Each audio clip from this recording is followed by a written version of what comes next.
now, please welcome Jay Party to the stage. All right, hello. Welcome, developers from around the world, to this year's RDC. As some of you may have noticed, this is our largest RDC ever. With double the size of last year, we sold out of tickets even faster than before. So that's pretty exciting news. I wanted to give a quick shout out to all the crew, both Roblox and the professional crew, working tirelessly to set up and build all the stuff you've seen so far. It looks amazing this year, and I am happy to be here and happy to see all your shining faces. There's some crazy celebrations this year with folks being on the platform for over 10 years. It's a lifetime of experience, and you're still here in the Roblox family, and that's incredible. All right, folks, you see I brought my note cards this year, so I don't forget about key things to tell you guys about, so you don't miss any information.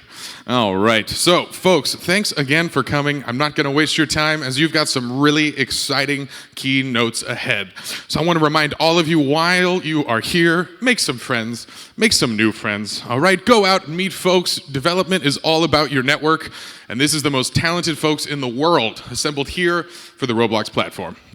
So guys, without further ado, I think it's time to get this show started.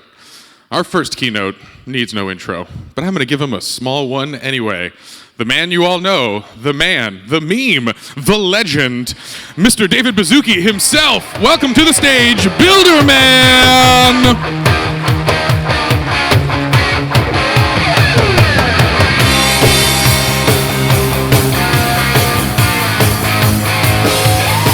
Justin, thank you. Thank you, sir. Okay, awesome. Wow, this is amazing. It is wonderful to see so many familiar faces and to meet so many of you last night.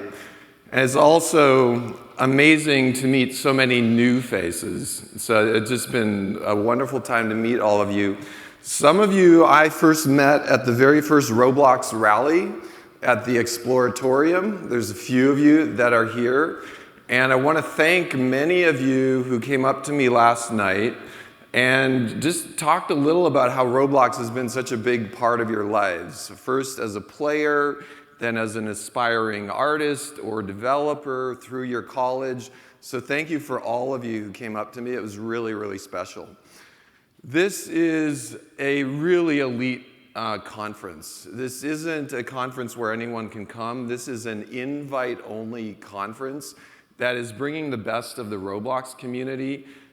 It's really a gathering of some of the best artists, game developers, game designers, coders, group moderators, some of the best in the world. And we're really, really flattered to have you here. We really appreciate it. We hold this conference for two reasons. First, really kind of selfishly, we're trying to build the best product in the world, and getting your feedback directly is super invaluable to us. So I was talking to you a lot last night. If you want something better, if you have a vision for a cool feature, please let us know. Let me know, let us know. Our job here is really to get all of your information about how to do a better job. But second, this is all about helping to make you more successful. And we've migrated from what we used to call game developer conferences, where it was a lot of our players, to a pure focus on developers. And it's kind of coincided with our movement to a real platform where people are making livings. So it's great to have you here. Last night, I think I met people from Estonia, if you can believe it, Amsterdam, around the world. Our country count has gone way up. Over 20 countries represented here. It's really the biggest gathering we've ever had. We're about twice as big as last year. We have about 300 plus people coming this year. We're really glad to have all of you with us. Going to go first with a quick update on just the company. So things are going amazingly well at Roblox. For those of you that track us in the App Store ratings or follow us in the news, it's really been an amazing last year, but it all rests on developer success. And our whole company is really built on the content that you all create. I want to highlight a few really great things we've seen. 2 different experiences both with 1 billion plays now. So let's just give it up to Meep City and Jailbreak.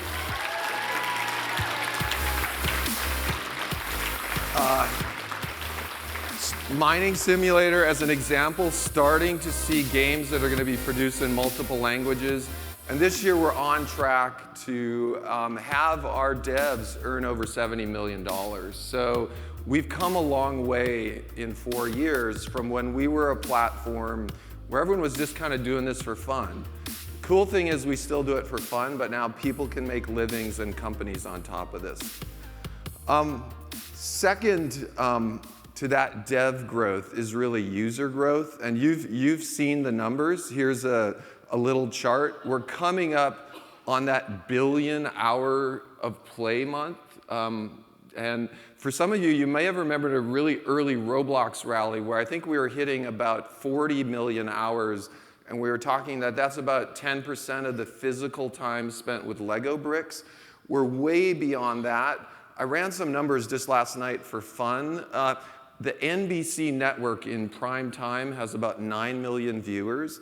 If you multiply that by 3 hours and then you multiply that by 30 days, that starts to be right around 800 to 900 million hours. So literally our platform is engaging people as much as a major TV network right now.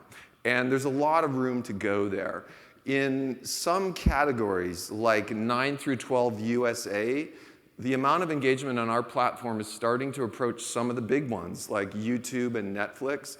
And we have big dreams. We think we can go from 1 billion to 10 billion to well beyond that in user engagement. The company's really doing great. We're building an amazing company, and we're building an amazing company really with your help.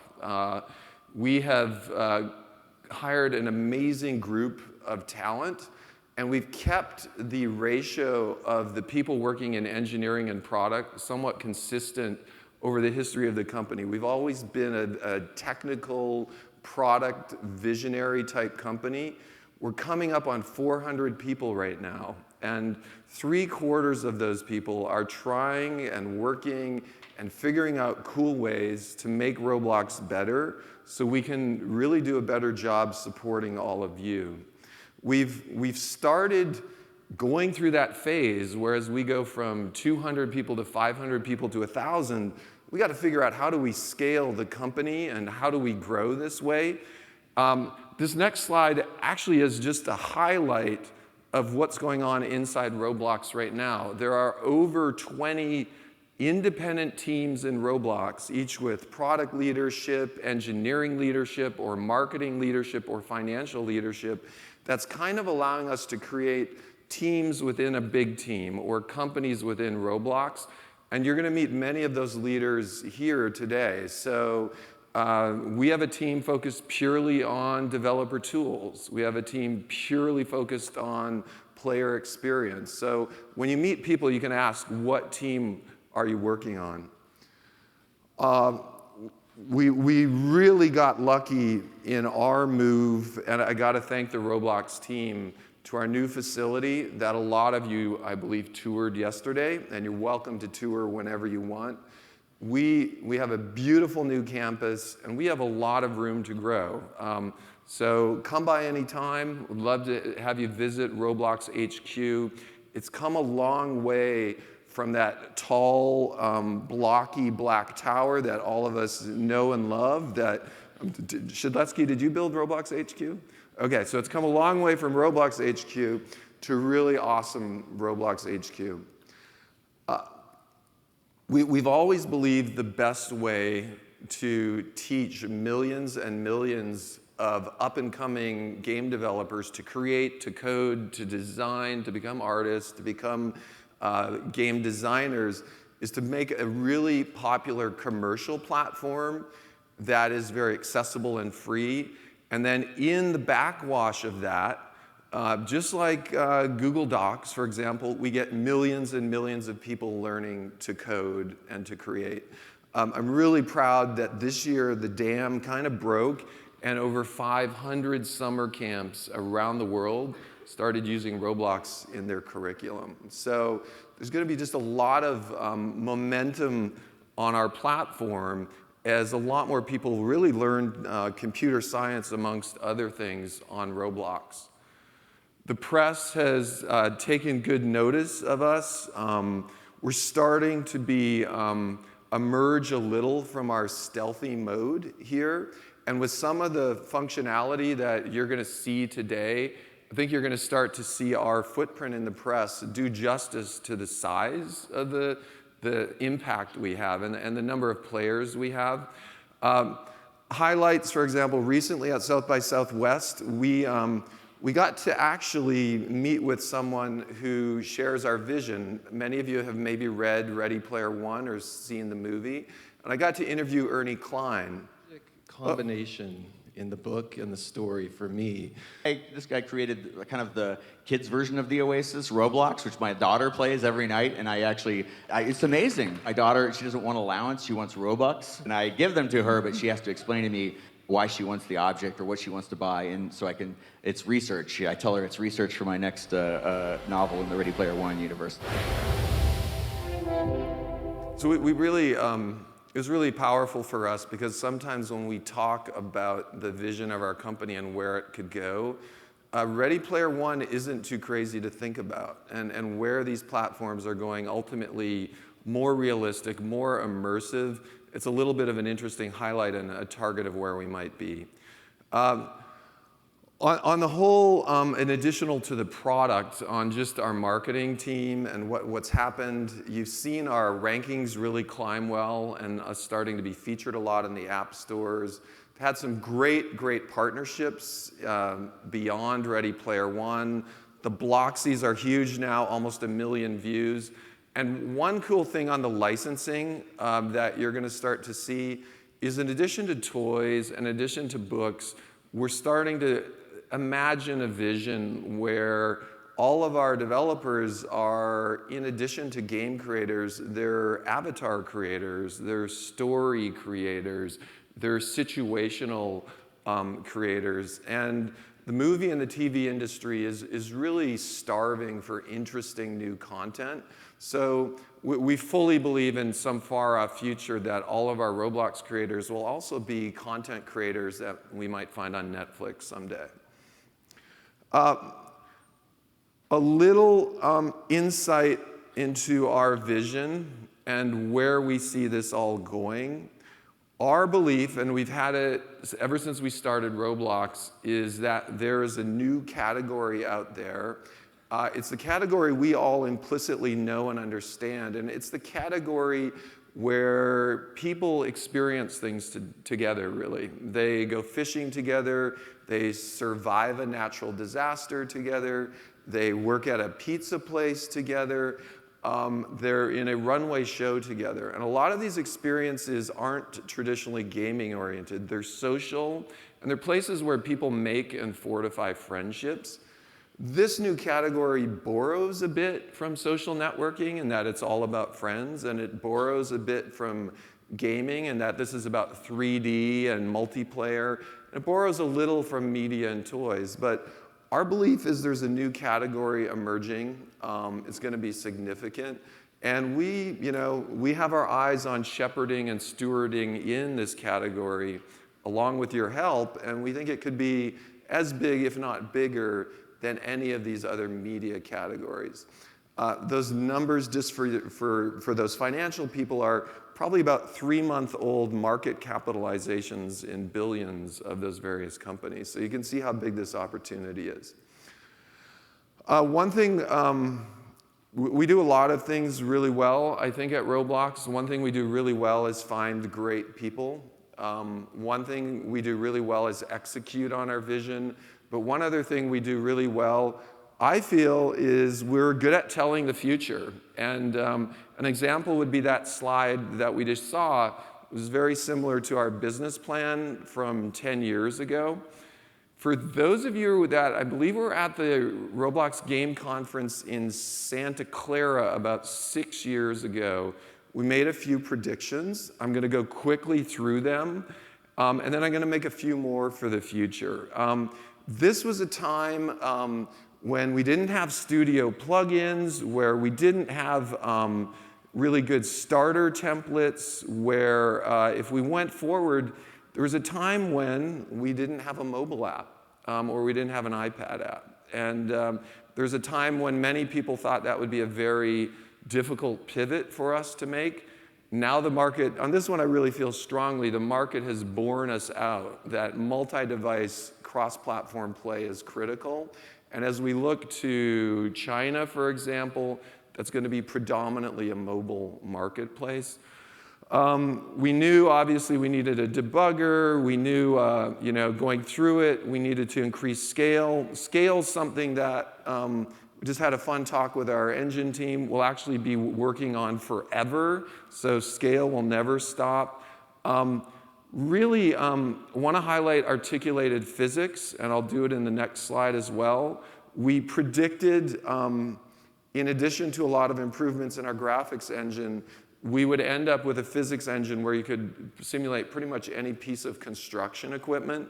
We're just in the point now of being able to validate that out. And this has been a big dream for us, and we're going to be starting to move to a place where there's hundreds and hundreds of really good vehicles on Roblox. And finally, we've made enormous progress in lighting. There's still enormous progress to come here. So we've been pretty good at predicting the future. And when we start to think about the next 5 to 10 years, we have to keep that kind of ninja skill going because we're starting to make a lot of big predictions about the next 5 years. Let's talk about a few things that are coming right now that are kind of hot on our list that you're going to start seeing in the next probably 3 to 6 months. A little snapshot of some of the goals we've had for 2018. These lay on top of our vision, and we mix these goals with a lot of feedback from all of you. So it's not all vision. It's a little bit of growth, and it's a little bit of what we see from our developer community. But on the immersiveness thing, these are real Roblox screenshots from some of our new lighting engine. And it gives a little bit of a, let's keep down on the music there. Sorry about that, thanks. It starts to give a little bit of a view of where our vision is. And I'm going to talk about it in a sec when we get to a next section.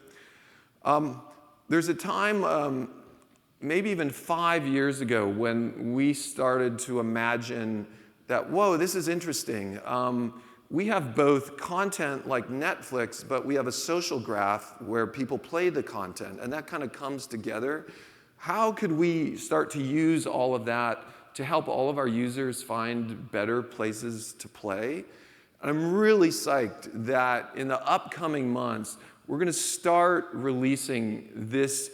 We almost think of it as a real-time homepage, where for all of our users, the people that they see, the places that they see are not static, like a Netflix recommendation engine. They're static mixed with what's happening right now. And we hope to give every user on Roblox, right now, where are all my friends? Right now, where are the interesting places to go? I think this is really going to help first-time users and retention. We've talked a little about playing around the world, and you've seen our translation toolkit emerge. Really psyched a couple days ago. We've launched in German, in Brazilian Portuguese, in addition to Spanish, and we have a few more languages coming. But this is really just the start, and we have two really big areas that we're going to focus on here. The first is, okay, we have maybe not even a top 50 developer, a developer who's starting to make a living, starting to get a little bit of a community all around the world, maybe in China, maybe in Latin America, maybe in Russia. How does that developer get their game fully translated? our full vision, and we've really been thinking this for a long time, that developer needs to immediately open up and have crowdsourcing available from their own community. So we're not stopped. We really won't be stopped until all of you can just push a button. You'll have editors, you'll have content, contributors. You'll really be able to manage the curation of your game in hopefully as many languages as possible without a lot of work. So it's a big thing on our roadmap. The other technical thing under the covers as we start to look to China, South Korea, Russia, South America, is treating all of those countries as interconnected first-class citizens. And what that means is for some of you who may be watching your stats in South Korea, you may be getting some initial traction, but in South Korea, when we measure right now, we can see we're not quite as fast on game launch. We're not quite as fast on launching the app. We haven't fully built out a worldwide network. In the future, our commitment is super high performance anywhere in the world so that a great game can really become an international phenomena. This next subject that I'm going to talk about is really, really sensitive, and I'm going to do a quick first time check. Maria, how are we doing? Okay, go faster. Okay. So I'm going to go very quickly. The avatar is very sensitive. We've been the blocky avatar forever. For the future, when we have 10 times as many people on Roblox, we know we're going to need a wide array of avatars. Developers are going to create avatars. There's going to be a wide family of them. So behind the scenes, we have come up with this very elegant, awesome scheme to expand the range of the types of avatars on Roblox while still allowing a creator of classic Crossroads to very easily have all of the avatars in that place be 100% blocky Roblox avatars. That's the high-level thing. Because I'm live, I'm not going to share the details of it. But on this one in particular, I ask you to come up and talk to me if you want some details. I'll skip quickly. This is what we're going to end up with on Roblox, okay? And it's a system where avatars can be scaled by the user smoothly from classic blocky to 100% anthro. And simultaneously, the secret sauce is how do we stay true to the Roblox community and in classic Crossroads have everyone be blocky. So come up and ask me for this. This is going to be one of the biggest things we've ever done. We know the community's going to love it, as well as some people are going to go crazy on it. Trust me, we've thought this very carefully. I want to say kudos to the Avatar team who's been working on this plan for over a year now. It's going to be awesome. Okay, so now we're going fast to wrap this up. It's the Dave Letterman show. It's I'm doing the monologue. We have 10 predictions for the next 5 years. We're hoping to hit a good chunk of these. First up, our developers are going to be everywhere. China, Russia, everywhere. We're going to have the tools to create a worldwide developer network. We expect to see 1 million concurrency. We hit the 100,000 player concurrency. We'd like to see 10 times that. 1 million concurrency on a platform is really cool. We've seen also already what 100,000 looks like relative to maybe a platform like Steam. Some of our 100,000 concurrency games would be like right up there on Steam or some platform like that. So going for 1 million. A major brand, pick one brand. When they do a movie, they typically release a mobile game. We expect they'll release on Roblox. And the benefit is they can get our social graph across all devices simultaneously. It's going to be a much cooler place to introduce a cool movie game. As I mentioned earlier, hopefully in 5 years, one of your team's avatars, story, backdrop, maybe it's, I just met the team from Snow Shoveling Simulator. Maybe there's a movie about snow shoveling. That's pretty funny. So Prediction, movie's not about Roblox, movie about your creations. This number we're going to blow by, 50 million people learning to code. It's something we think about in our company, and that the influence is much bigger than just our team. Awesome technical opportunity for us, because we have the platform and because everyone has the Roblox app, not just video streaming, but immersive 3D streaming. You can watch wherever you want. You can follow whoever you want in the game. We think there's a whole new thing of 3D streaming, and it doesn't have to be VR-based. It can be on a phone. This one will blow everyone's brains, but ultimately, we see a vision where toys to life, Skylanders and that, is much bigger than a vertical thing, and where when I go and buy a Nerf blaster, hopefully I scan my Nerf blaster and I get it inside Roblox. And we'd like to do this in a way where every toy company just kind of says this is the place to be doing that. We'd like to see a Roblox, and this isn't a developer, this is probably a very large team, go over the 50 million in earnings mark. And we don't say pay out to developers because we're all on this platform. We really say this is what a developer earns to bring home. And this could support a fairly large team of 100. And 100 is the design goal for the Roblox Studio team, the Roblox Developer Services team. How does a large team work? A lot of you have been asking me about source control, about things like that. How do we put that together? And then here's my favorite. Expect to see this on either CNN or Fox News, where the president of the US mentions his or her Roblox avatar. Woo!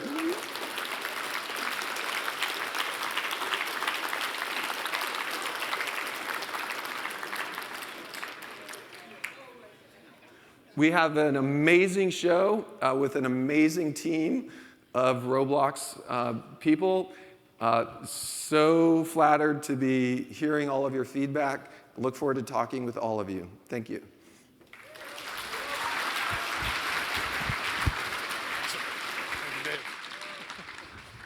All right, thank you guys. Hey, can we give a big round of applause once again for Builderman himself in the house?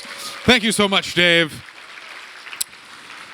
All right, folks, as many of you know, this is a developer conference, and so this next speaker is very fitting. She's the leader of the developer relations team. And I want you guys to know it's such a wide and vast audience to keep track of as a developer relations person. We're thinking of users from that first moment they even think about opening Studio to sitting in the front row of RDC, and that journey along the way and understanding every element of it. So you saw her speak last year when she was new to Roblox, but I'm proud to bring back Grace, who's been a powerhouse of leadership and ingenuity on our team as she guides our developer relations program around the world. So everyone, please join me in welcoming to the stage Grace Francisco.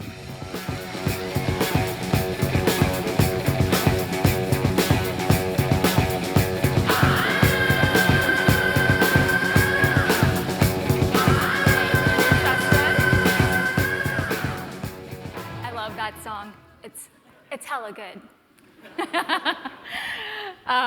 So welcome. Year after year, we have been continuing to evolve RDC. This, as you know, is the biggest RDC yet, right? This year, we're running 3 tracks: a developer track, a design track, and a build your business track. And don't feel like you have to decide every single time which one do I really want to go to, because every single session this year is going to be recorded, so you won't miss out on anything.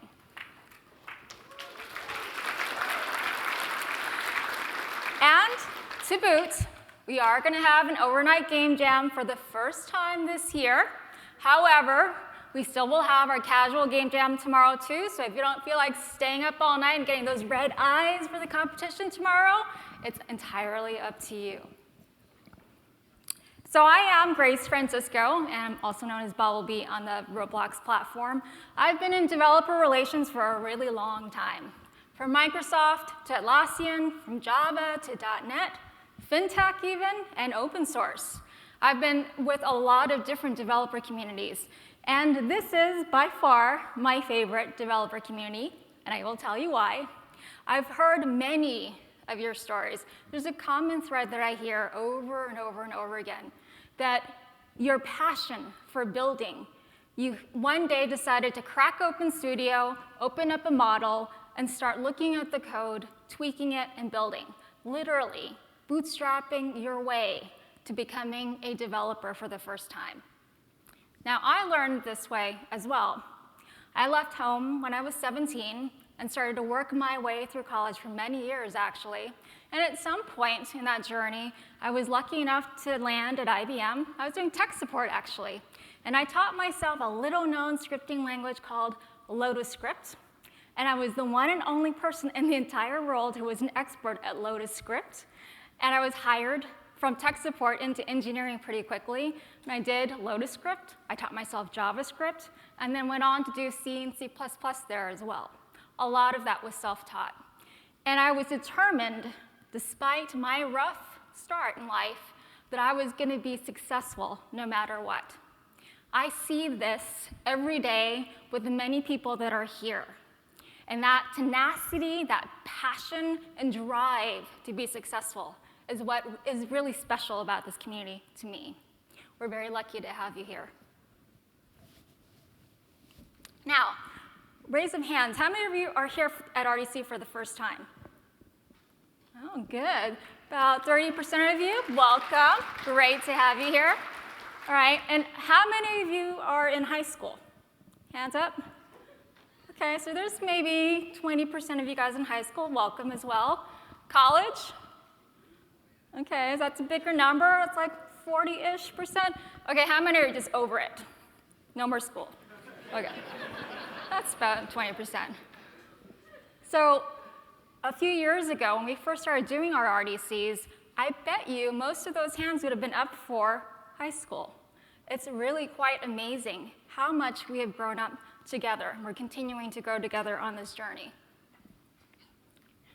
Over this past year, we've had massive developer growth. This is really particularly amazing. When I started, we were about 1.5 million developers. I thought that was awesome when I started. Great start for my job. But we're now over 4 million developers. This is such a healthy marker of our developer ecosystem. And what else is trending is sizes of teams.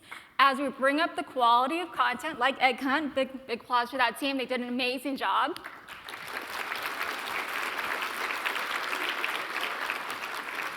That quality of content, how did we do that? We did that because this team had highly specialized skill sets. As we begin to mature our content we build on the platform, teams are starting to form. They're starting to recruit highly specialized people. And also massive. Who would have missed our event, Ready Player One? Our massive partnership with Ready Player One, which was earlier this year. And while there were multiple games involved directly with this, it was so top secret, right, that while it was 4 distinct games that were involved in this, that engagement that we had a lot of lift in a lot of other games because no one knew where those keys were. Deepak, or 2 Blocks to Quit, did such a great job of keeping it secret. Even our own engineering team didn't know which games were involved. It was awesome. So a big thanks to Jailbreak, Hexaria, Phantom Forces, Mobile Piano, and the Egg Hunt team for participating in this massive event with us. And with all this growth in the ecosystem, with all these huge brand partnerships we're starting to do, the developer relations team has also grown to meet the needs of our growing developer ecosystem. When I joined last year, it was a 3-person team. So we have a full organization now that has folks that focus, again, on top developers and accelerating your growth through incubator and accelerator programs, right? So that still exists, and that's continuing to grow. We have a massive program this summer with 50 people, which is amazing. We also have a team that focuses on community, right? Community and addressing the needs of the masses at scale. We also have folks that continue to build our developer documentation as well as our educational content. And then last, we also have a team that focuses on program execution. Last year, developer relations also took over featuring across platform. And we took that opportunity to actually develop a program for up-and-coming devs and giving them some mentorship and nurturing to give them that extra lift in the featuring. And so in that program, we've actually addressed a number of up-and-coming devs, and you can see from last March some of the games that we actually highlighted and the successes that they had into April. Now, I know many of you are aware that we've had very steady growth in our developer forums. Not a big spike, but steady growth in our developer forums. And it's really amazing the amount of engagement and the response rate that you guys have participated in helping other developers in the forums. 83% is really quite remarkable. And what this tells me is you guys are willing to help each other out, and the benefit to you as existing top developers, that's building a pipeline for you for your potential next teammate on your team, right? As we build bigger teams, these are new people that are coming in that are potentially your next hire. Now, the community would not be what it is without our volunteer champions, starting with Bill Thomas, who continues to be a top contributor and helper with the community both on and off the forums. And Unite, big shout out to Unite.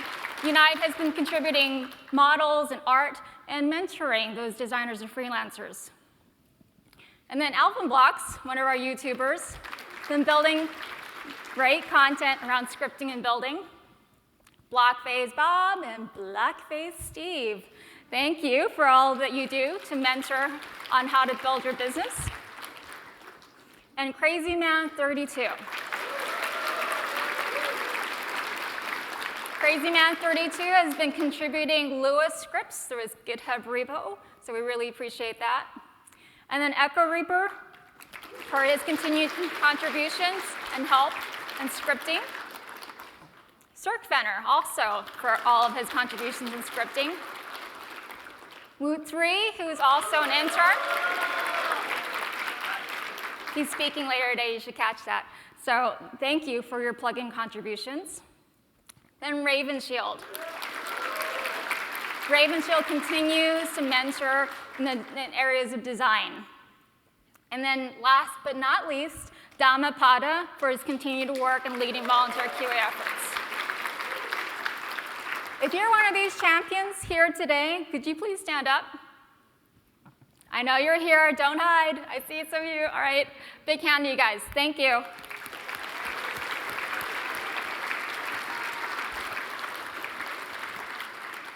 Okay, so now I know you guys are aware we have soft launched the new developer hub, and we hear you loud and clear. We've gotten a lot of constructive feedback on the dev hub, and we know we've got some work to do in the API reference section. We're actively working on that now. We heard your feedback. We've made the old API reference section in the wiki available for you to continue to use while we work on this. DevHub is still up and running. We'd love for you to check it out and continue to give us feedback as we work through migrating the rest of the wiki over and fixing the API reference section. So please feel free to continue giving us that feedback in the forums. Now, last year when we ran a developer survey, your #1 ask in that survey was, please tell me what is happening with every release. We want release notes. Give us some transparency. And while it took us a little while longer than we would have liked, we did start off with manually creating release notes last fall. Today, those release notes are fully automated so that you know what's happening in every release. And on the education front, many of you are aware, we're in full swing this summer, actually, with our education initiative with summer camps around the globe in 22 countries, as you heard from Dave. Now, not everyone likes to learn the way that we learned, by bootstrapping ourselves and being self-taught. So this education initiative gives other people the ability to learn in a much more formal education environment. Again, building that pipeline of those potential new teammates that you may want to recruit from. And I know many of you are aware, our other big partnership that's going on right now with Jurassic World is the Creator Challenge. If you haven't checked out that template, it is beautiful. And just like the way that we opened up Studio and started looking at those models, this was a way for us to inspire that next generation of creators and developers by really demystifying the whole process of creating and developing on the Roblox platform. Now, none of this would have been available without the tremendous help of these 3 specific developers who did an amazing job with the template and the AI for Bloom, which is the dinosaur that was walking around the template with that user. So big hand to these guys, Martel, PDK472, and Raven Shield.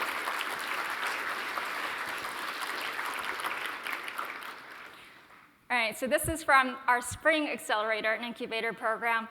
And I don't really quite know how 2 Blocks to Quit got all of his Spring Accelerators and Incubators into that toy box. I think that's literally almost everyone from that program. But what's more amazing are the successes that happened out of that program. 6 of the games that came out of that program were in the top 50. And of course, many of you are aware that Booga Booga trended in the top 10 for many, many weeks. That was huge. And even more important, there was over 186 million gameplays across all those games. Huge successes from that program.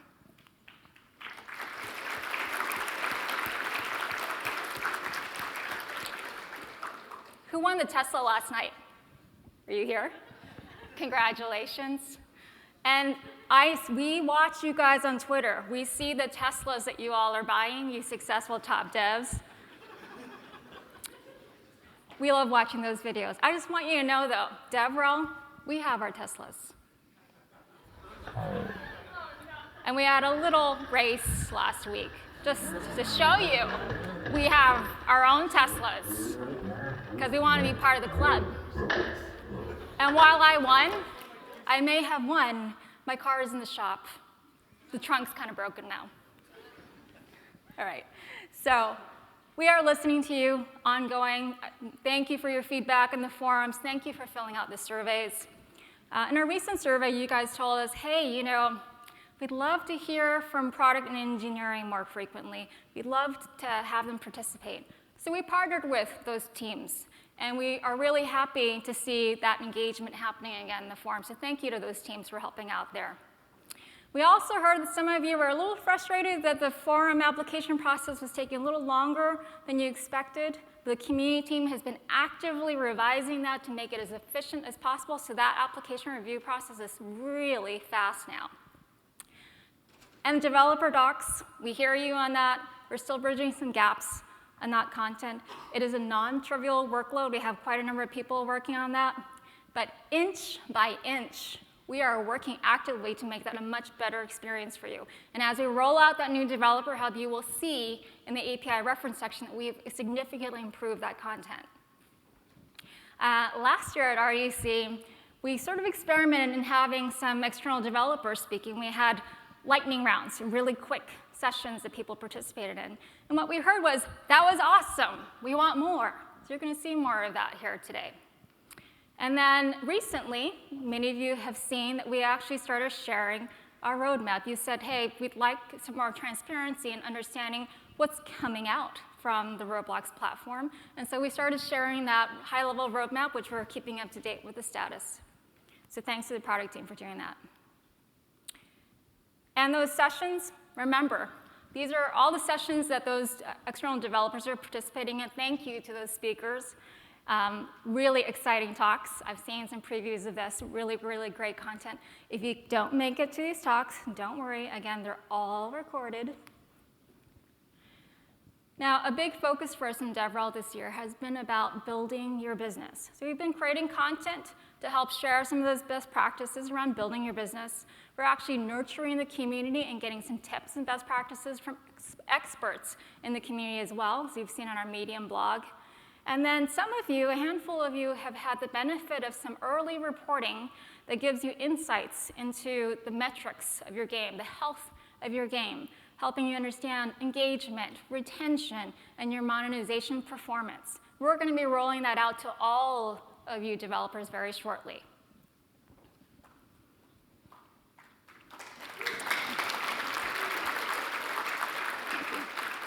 Now, some observations, top developer traits. Aside from the fact that you all are making good money and buying Teslas, in some cases sitting in first class on a plane, What gets you there? You're reaching broader audiences. And these top developers are reaching those broader audiences by making sure that their games are available across all of the platforms that Roblox supports, from PC to mobile to Xbox. And second, these are early adopters of localization. So these were some of the first folks that had their games in Spanish. And we're continuing to roll out additional language support, and these are the developers that are there first. So they are reaching the broadest audiences possible. Of course, regular content updates, if you're not already doing this, most of our top developers update their content very, very regularly, week by week. And then lastly, most of our top devs are enrolled in our STARS program. And in fact, we just started rolling out the royalty payments. I know a lot of you guys have had questions around that. We just started rolling out those payments. We have about $1 million of royalty payments that we started rolling out. And that's $1 million that was earned in that first year of the STARS program.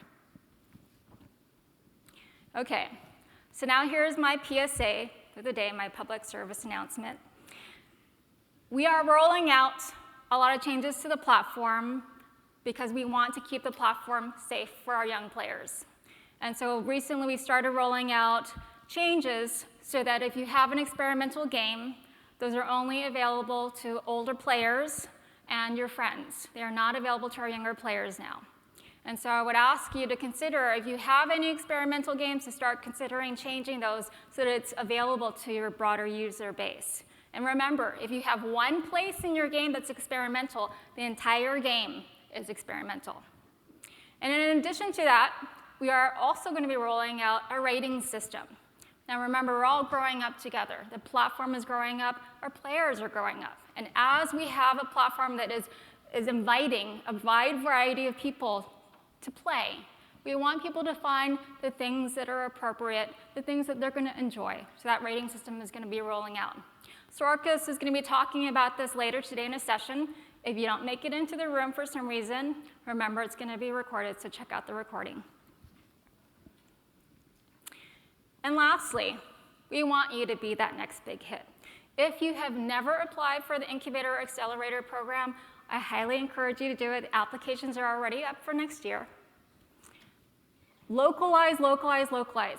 Get your games into those other languages we're starting to support to reach those broader audiences. Chris Misner, head of international, is going to be talking about this in a few sessions. So let's make sure to engage in that. And we have a breakout session by Giovanni, who's also going to be talking about localization.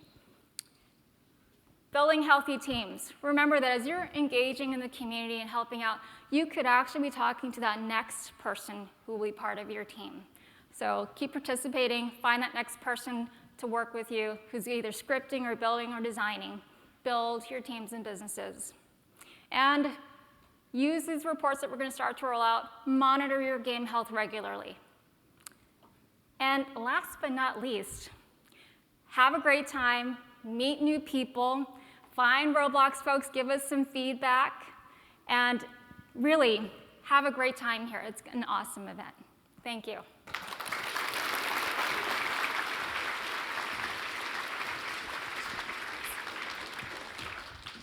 All right, hello everyone. Okay, we have one more keynote this morning before we go on a quick break. So, I'm excited to talk about this next guest a little bit. As Roblox continues to grow and expand, we get new opportunities. Some of those come from the community, as you'll see a lot of you guys participating in our talks at RDC this year. But some of those come outside the community. So this year we're trying something new and getting a special guest celebrity to come give a talk to you guys. So I want to give a little background of who exactly this legend is.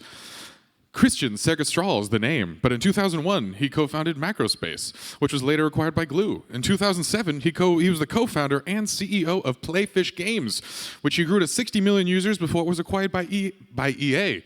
He later went on to serve as the executive VP at EA until 2012. Currently, he resides as the COO of Super Mega Evil Corp and is on the board of directors at Supercell Games. So folks, please join me in giving a warm welcome to a legend in the game industry, Christian Sergestral.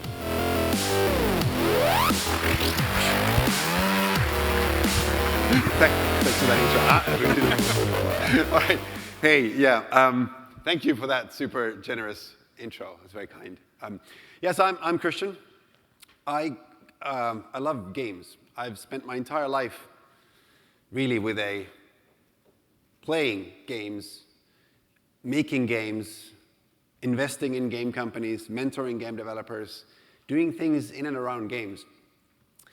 And it's really an honor to be here, not just as a guest of probably one of the most interesting and innovative game platforms on the planet right now in the form of Roblox, in terms of where it's going, where it's been and where it's going, but also to get to talk to you and meet, hopefully, some of you here over lunch, some of the most innovative and forward-looking game developers, artists, and designers. You guys really are at the very cutting edge of where the game industry is going.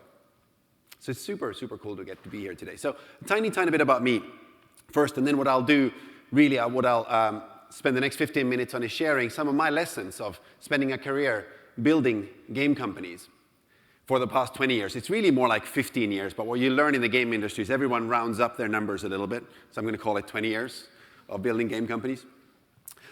So, yeah, as you heard in the intro, really what I've been doing for 17 or 18 years now is build game companies right at the cutting edge of where gaming is going. Macrospace and then Glue Mobile was at the very, very bleeding edge of mobile games. In fact, the company was created at a time when you couldn't really even download an application onto a mobile phone. And our first games were 65 by 96 pixels, black and white only, 64 kilobytes file size limit for the entire game. So gives you a sense of kind of where we started at the time. We have been super fortunate to get to build some incredibly successful games, have some incredible failures along the way as well. But what I've learned about myself during that time is I am not the best coder. I learned to code as a kid, but turns out I'm actually pretty bad. I'm certainly not the best artist. I love to draw, but I'm probably a worse artist than I am a developer. And you know, I love design, but then everyone's a designer who's not a designer, right? But what I do end up having really fallen in love with and studied a lot over time is game companies and teams. How does one build a really successful company and a team? What are some of the things that go right and go wrong over the life cycle, if you like, of building a product, not just a product, but building a company? And that's really what I want to share with you over time. So with that, let me talk to you about first why I do this in the first place. Why spend north of, nearly 20 years now building games? And this is something that my mom still keeps asking me. She told me as a kid, like, you know, if you don't stop playing games, you'll never get a real job, you know? She still asks me that when I bring the grandkids home over Christmas. But the truth is, games are an amazing place to build your career. Games today are larger than any other form of media. It's larger than music, larger than movies. And it's larger because, and it's frankly at the very cutting edge of all forms of entertainment today. And because it is large and fast growing, and because it's at the cutting edge of both technology and art, both of which I love, it attracts incredible people. It attracts people who want to push the limits of animation, limits of storytelling, limits of machine learning, limits of technology, limits of just what can you do as a team in the form of media. So whether you look at the Ghost of Tsushima trailer, the Horizon Zero Dawn trailer, or this game, Vainglory, that I've been working for the past few years, it is all about really pushing the boundaries of media across the board. And that is an incredibly addicting place to be working. Not just because you get to do that, but you get to work with other people who want to do that and who love that every day. That does not feel like a job. It's never felt like a job to me. It feels like a place to be able to do awesome things every day. So when your mom asks you, you know, when are you going to get a proper job? The right answer is gaming today is probably one of the most proper jobs there is.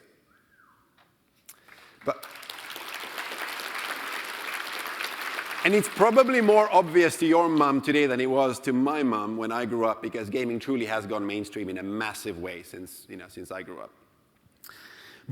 So that's one reason why to be in games, because it's awesome. It's literally the most awesome industry you could ever work in.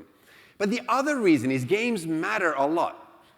Gaming gets bad press. Like if you look at recently especially, you read the stuff about how playing games supposedly makes you go violent in real life, or how gaming might be a mental health condition, or how gaming in general somehow leads to violence. Now, of course, playing anything 24/7 all the time is probably, or doing anything for that matter, exactly 24/7 all the time is probably not good for you, whatever that thing is. But don't forget, 20, 30 years ago when I grew up, TV was the big bad boy. Kids are the next generation is entirely ruined because kids watch TV. 100 years ago, 200 years ago, it was fiction, novels, books. People are reading so many books that, the next generation is ruined. But still, there seems to be this cycle in the human, if you like, history where every generation seems to think that the new cool form of media that the next generation has picked up somehow is going to ruin them. And it typically doesn't. But more importantly, though, the thing that I've found that is really amazing that few people truly understand is how important games are in today's society. The Homo sapiens brain is meant to be with a tribe, is meant to do things together. And in the modern world, digital media sometimes makes us very lonely and alone. Gaming is one of the only ways where people truly can discover their tribe, hang out with their tribe, be together in a way that humans need to be together.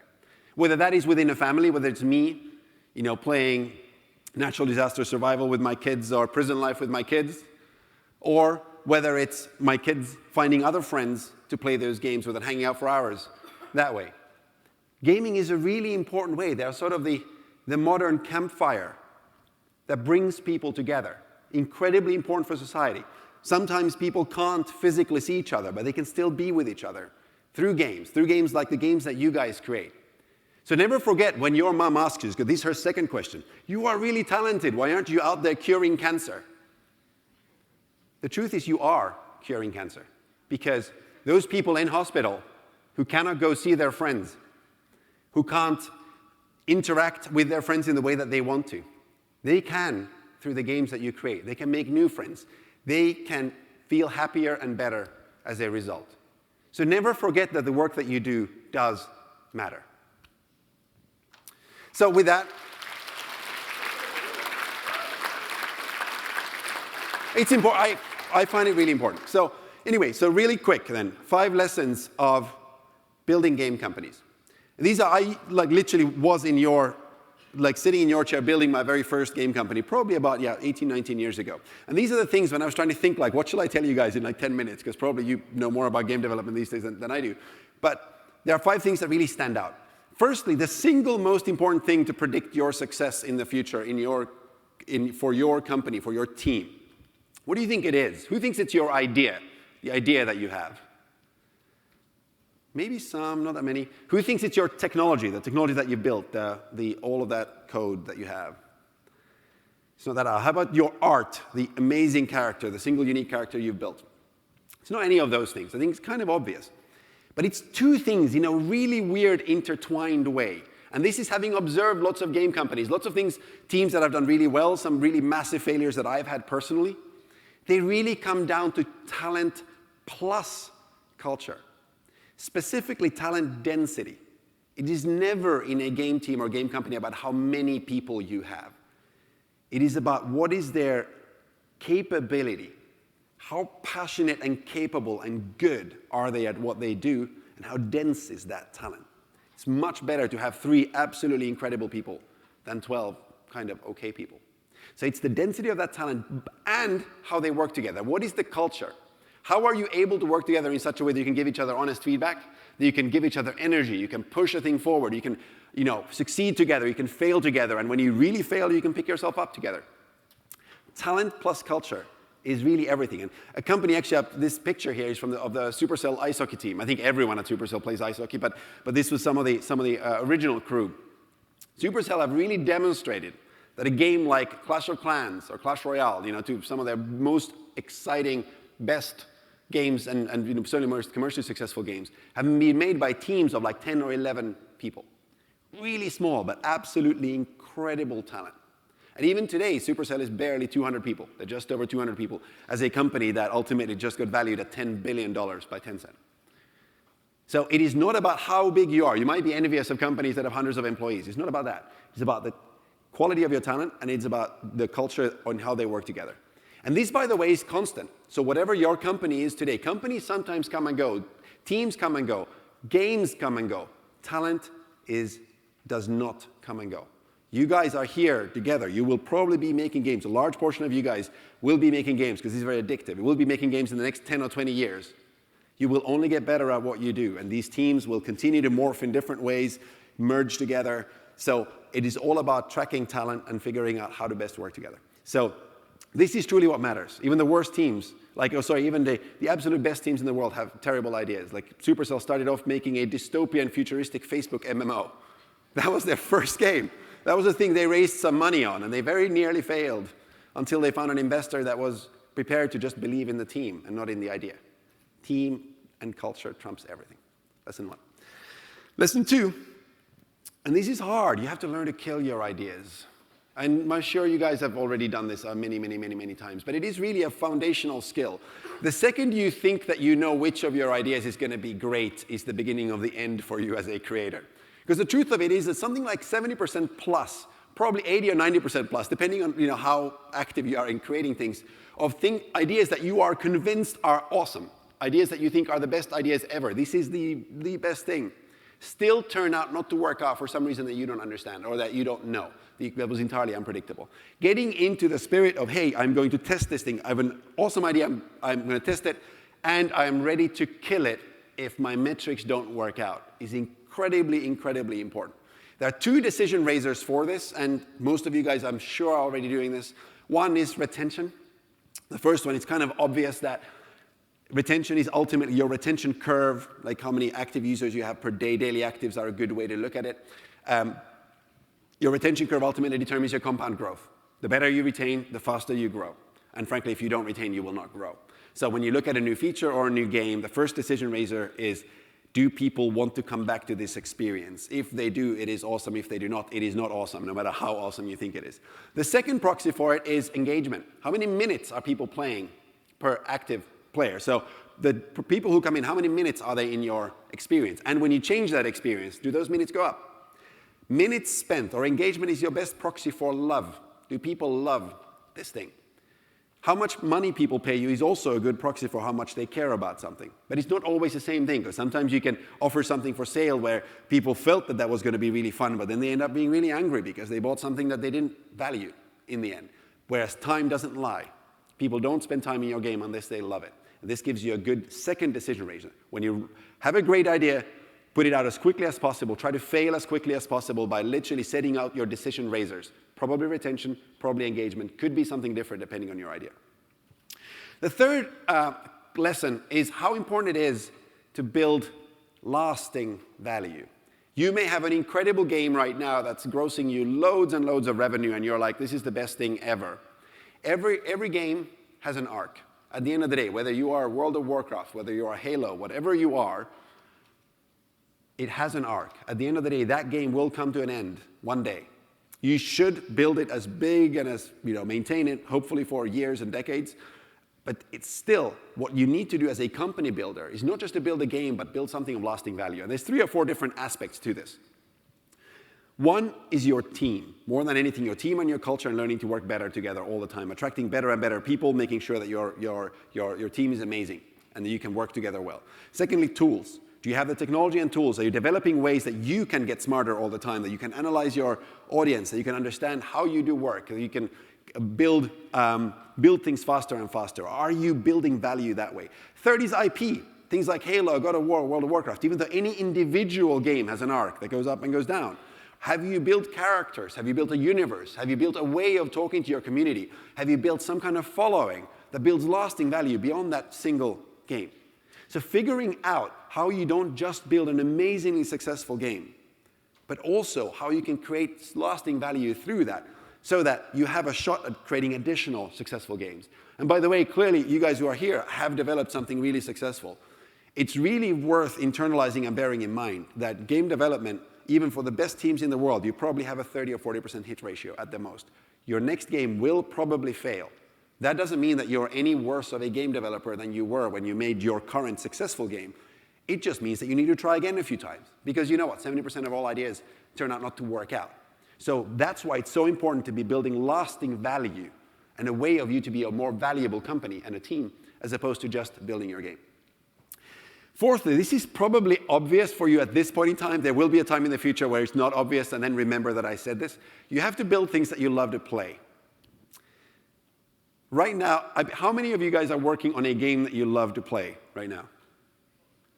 The majority, that's good. If you're not, yeah, you should either learn to love your game or you might be in trouble later on. The reason for this is that typically what happens is you make one really successful game in an area that you love to play, and that made you make that game successful. You were lucky, lots of good things happened, and you have a successful game.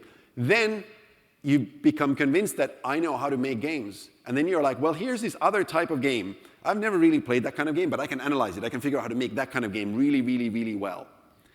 And then you're convinced that you can do that without loving the game, and then you end up trying to do it, and the vast majority of the time you end up failing. And the reason for it is that game development is not about big ideas most of the time. It's mostly about very diligent execution of a lot of small ideas and do them really, really well. And if you don't love the style of game that you're making, you're not going to get those small ideas right. You may get some of the big outlines right, but not the small little things that players end up really appreciating in the type of game that you're making. So make stuff, yeah, that you believe will be commercially successful, but more importantly even, make stuff that you love. If you make stuff that you love, that not everyone else thinks is going to be successful, could be the future mega hit. If you make stuff you think is going to be commercially successful, you don't love, it's probably a disaster. I certainly have had that, because I was once that guy who thought that I can make anything successful. Turns out I really cannot. So there you go. And then finally, how many of you guys grew up or are from outside of the United States? A lot of you. That's super cool. How many of you guys is English not their first language? Yeah, a whole bunch of you guys. So sometimes it's so easy to either be from outside of the United States and speak good English, or be from here to kind of think that, hey, I make my game in English and I sort of interact with my English community, and that's kind of the world. Well, not really, right? The United States, less than 5% of the population of the world, about 7 billion people, right? And English is spoken by less than 20% of the world. And frankly, by far the fastest growing parts of the game industry do not speak English. So so being local, it's not just about, I know you guys are gonna hear about localization and tools and stuff in that area, but it's not just about being localized and making sure that somebody translates your words. It's about truly thinking and reaching out and being curious about how are people in Malaysia playing my game? How are people in China playing my game? Figure out how to get into those communities, recruit community managers, listen. Find ways to interact and listen and understand how the game is evolving elsewhere than in your English-speaking community. So you might learn some awesome things, and frankly, that is the larger part of your future growth. So figuring out how you don't just do the mechanistic thing of, hey, yep, I have Chinese localization in my title, but rather, how much of your time every week are you spending listening to those communities to understand where your game might want to go? So those are kind of my 5 real key things. Think about your talent. Think about the kind of building lasting value through the culture, the talent, but also the tech and the tools and the IP that you're creating. Remember to measure stuff and kill them. Make sure that you're local. But I have a bonus lesson, because every game should have a bonus of some kind, right? And that is for you guys to get to know each other. The game industry, like I said, attracts amazing people, really amazing people. And people tend to stay. The more you guys get to know each other, the more you learn to bounce ideas off each other, the less you are like, my game, I'm competitor with all of these guys, and I don't want to share anything. I want to make sure that I'm successful and I learn as much as I can from them. The more that you adopt an open mindset of truly sharing with each other, becoming successful together. Gaming is not a zero-sum game ever. It is always, if you help the platform grow, you help the community grow, you ultimately become more successful. And in your careers over the next 10 to 20 years, you get to know these people. You will end up working together in one configuration or another. You may as well start figuring out now who you want to work with and who you don't want to work with, and where the industry is going to go. Plus, people in the game industry are super fun. And I really encourage you guys to get together and enjoy the process, because you truly, truly are at the cutting edge. Which brings me to my very final thought. You may have been attracted to Roblox because perhaps it was easy, or it was an approachable thing, or perhaps you were a player before you became a creator. One of the super crazy things about Roblox is how it has become such a thought leader. Frankly, how you guys have become thought leaders in the industry in ways that you perhaps don't even understand. What do you think is the most impactful game in the game industry this year, 2018? What do people talk about when they have their various game developer conferences and whatnot outside of the Roblox community? What do you think that is? Yeah, Fortnite, right? Obviously, right? Fortnite, if you think of what's special about Fortnite, well, Fortnite is a multi-platform game, played on lots of platforms. Fortnite is a drop-in, drop-out game experience. Fortnite is effectively a mod, or the Battle Royale part of Fortnite is basically a mod on a previous game. It is super highly social. It is basically inspired by all the things that you guys do. The amount that Roblox right now, and Roblox developers and specific Roblox games come up in the broader game industry when discussing where bigger console gaming and, and PC gaming and everything else is going is kind of insane. So, by starting your game careers and game-making careers here, as one of the elite Roblox developers, you guys truly are at the cutting edge of the industry. And there truly is no better place where you could be. Your mom's never going to understand that, so don't bother trying to explain that to her. But we know, and that's why I'm so excited to be here. And frankly, I'm going to be around. After this, I'm going to be around over lunch. I would love to meet some of you guys. Like I said, I love helping out teams if I can. I've been a pretty active investor in game companies and in other ways helping out teams in any way, shape, or form. You guys are in an incredible place. You should be proud of what you've achieved to date, but know that you have an incredible career in front of you. Thank you very much.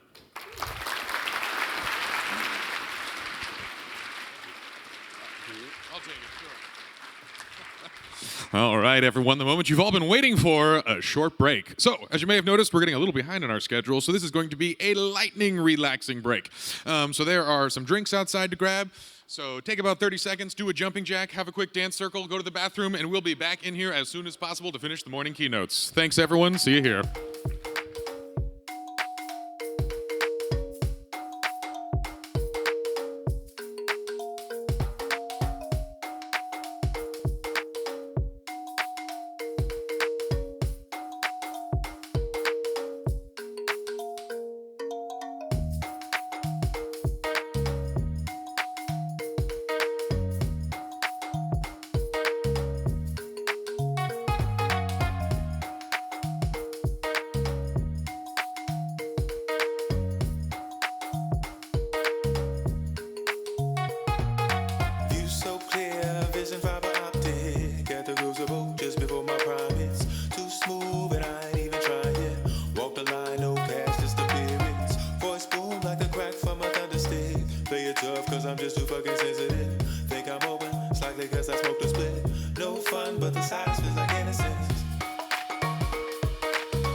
stand clear, but it moves too fast. In the mood, but you know it won't last. She walk away with your heart and your cash. So sexy, but not enough class. Sounds stupid, but I put myself on blast. I was in the crib, she was grazing in the grass. Seems like the world was really just a flash. Keep it in perspective as I raise another glass.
myself so clearly. Keep it moving, keep it going strong.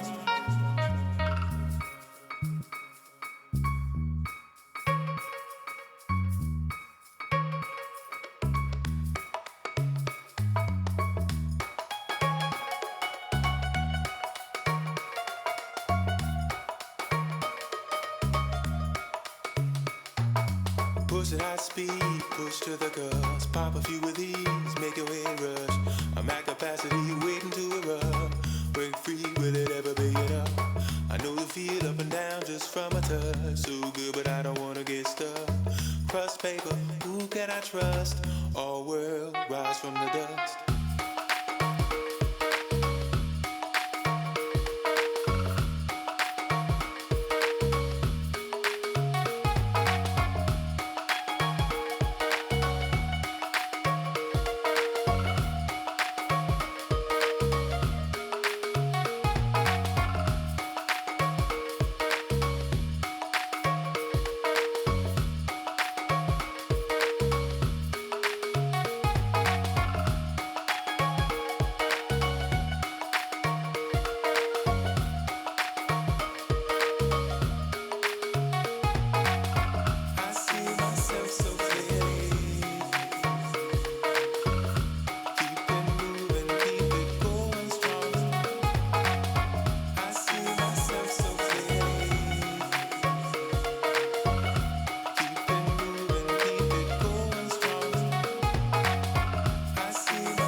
Taking her to the I didn't get so Mr. Funkmaster, yo be that's who me.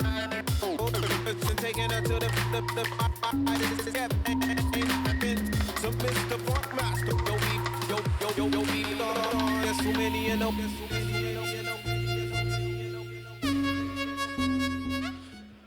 All right, everyone, that concludes the break, so please make your way to your seats and we will conclude the morning's keynote speeches and then lunchtime. So, hope you gone to the bathroom, take a seat, let's get this show moving.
All right, all right. Hope you guys have found your way in because this show's moving here. Folks, we got 2 more keynote speakers, and some of the most exciting news is yet to come. So, let's move right into our next speaker. He's the VP of Engineering. You guys may know him as RB Adam, but to us, he's simply Adam Miller. So the man who needs no intro, let's give a big round of applause for Adam Miller. Woohoo! Thank you, sir. Wow. Awesome to be here. Super awesome to be back. I'm going to give a talk today. We're going to do what has come in the last year and what's coming up in the next year for you developers. So who here was here last year when I gave this talk? Raise your hands. Wow, that's a good group. A lot of familiar faces, a lot of new faces. Super exciting to see everyone here. So when I prepared this deck, I went through and I looked at last year's slides, and I remembered everything I'd promised to this audience. And I was really glad that everything got delivered. So we had a good delivery rate. And I'm going to quickly run through some of those big things that shipped over the last 12 months. Because when I think of years, I count from RDC to RDC. That's one calendar year. So we shipped a new pathfinding system, completely rewritten from scratch. We made it really able to jump and able to work through small little areas, smarter solutions, all this kind of stuff. This has been great for making NPCs and for doing click-to-move. We finally built a UI editor into Studio. This had been a long time coming. I remember when I first got to Roblox, when you wanted a button on the screen, you'd insert advanced object. Anyone remember this? Insert advanced object, and then the default size is 0, 0, and you're like, where's my button, right?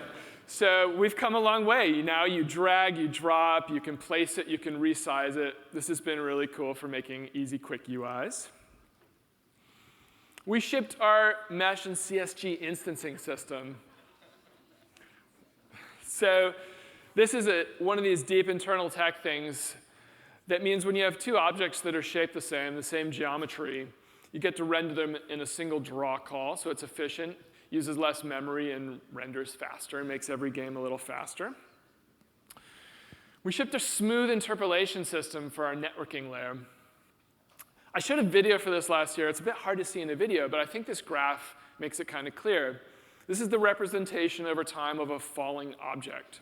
So you'd expect something nice and smooth. In our old system, it was a little bit jerky. The positions, the times weren't quite right. So we rewrote that, and we made it really smooth, as you can see. And this is the type of thing where every game is made just a little bit better. The visuals are a little bit smoother, and so Roblox just continues to look a little better. We brought you guys our Unicode and emoji system. Can have more character sets, put emojis everywhere, stuff like that into chat. And we added APIs so that developers can access the low levels on this. OK, so that was the stuff that we promised and delivered. We're going to go through the new things that we shipped. We hadn't promised this, but we still delivered it. So Studio plugin widgets. Plugins, as Dave mentioned in his keynote, something we promised a long time ago. They existed in Studio for years. But we really wanted to make them first-class citizens, to make them look just like they're part of Studio IDE. So now you can make them in their own little window. It can dock, it can float, it can resize, all that stuff. We shipped a low-level piece of technology. It's called On-Contact Buffer Zone. It's a little bit of an unwieldy name. But let me explain what it does, because I think it's really, really important and cool for our platform. So there's this problem with physics. We have these zones of control. And everything works great when you're simulating the things around you. But what do you do when there's somebody else simulating the stuff around them, and you have something that meets in the middle? In our old system, everything acted like a wall. So your tank would run into a single block. It's like, oh, I don't know how to simulate this. I'm crushed. In our new system, we've made it so that there's more realistic motion there. when we run into things in another simulation zone. So this is live now. This is really cool. Oh, good.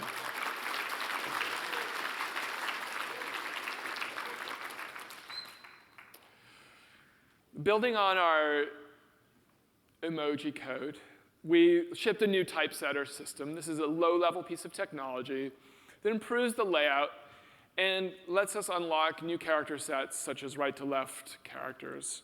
And in the future, this will let us build more features on top of text rendering. We shipped a lot of improvements into our UI system to make it faster and more responsive. Roblox, at its heart, is a 3D experience. But as part of 3D, you have 2D UI, whether it's on a surface or in your app game. So this year, we focused a lot on making that UI more responsive, and we built a lot of low-level technology that sped up the existing interactions, especially if you're trying to click or touch on a screen and get UI. This screenshot is one of the features we shipped called Quad Tree, where we break down the screen into separate units, and you only have to search through a section of that. This is internal tech. It's not something there's an API for, but it makes all UI more responsive. Good, thanks. Some of you may have seen this before. This might have been requested once or twice. We shipped dark theme for Studio. It looks great. It's super good on the eyes. Coding all night, as some people might be doing. And soon we're going to add more to this so that plugins can query for the current theme and make their plugin UI look appropriate. OK, so those were the things that we shipped and that were a surprise. So now the year to come. These are the things that we're definitely 100% going to ship in the next year, probably. I'm being a little more aggressive. So we want to be aggressive. We want to deliver things, but we want to stretch. We've got this amazing vision, these amazing things we're building together. And so we want to stretch a little bit. So I think this is a really aggressive but awesome list of things that are going to come. OK. So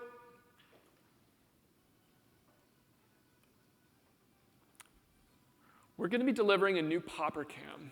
Popper cam is what we call our default camera that you get by default in every game. And it's called popper cam because it pops in and out whenever something is occluded. And you can see in this video on the left, it's popping when the elevator goes past little girders. Our new popper cam version is a lot smarter about knowing if something is only temporarily going to be blocking your camera and doesn't force you to pop in and out so quickly. So it's a lot more smooth, constant view. So we'll be releasing this, and like all our cameras, it'll be in Lua, so you can view it and extend it and adopt it. Part of our vision of building a bigger game engine is having more players in one world. The current limit on Roblox is 100. And as some of you may have discovered, even that is stretching things a little bit. Our goal for this time next year is to support 200 players in game working really well. And when we make 200 players work well, that means 100 players is going to be even better. So that's our big goal, and I think it's going to be really exciting on that. We're going to be shipping an in-game CSG system. Oh, good.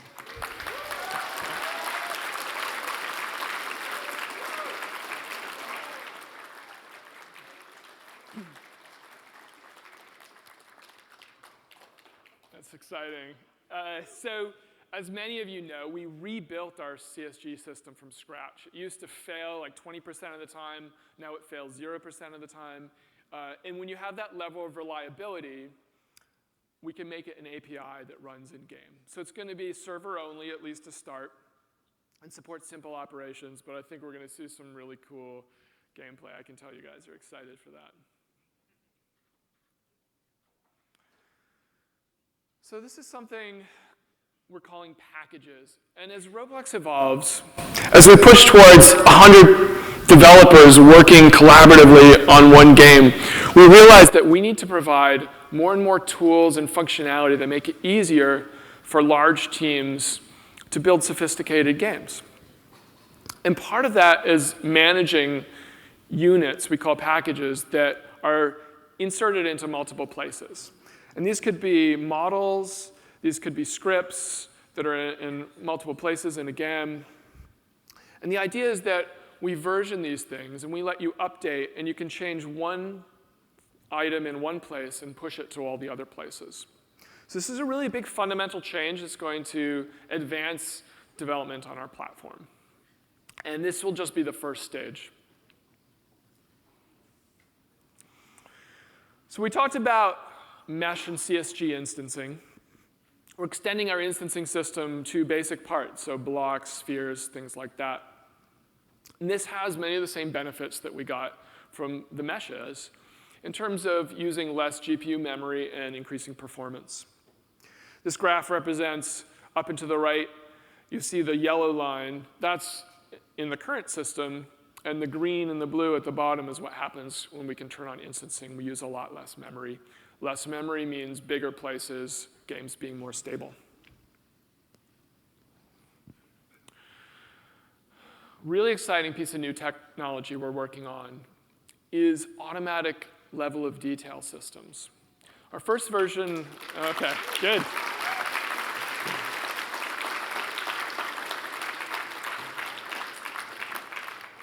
Our first version is going to work for CSGs and meshes. You'll see there's always a lot of similarities here.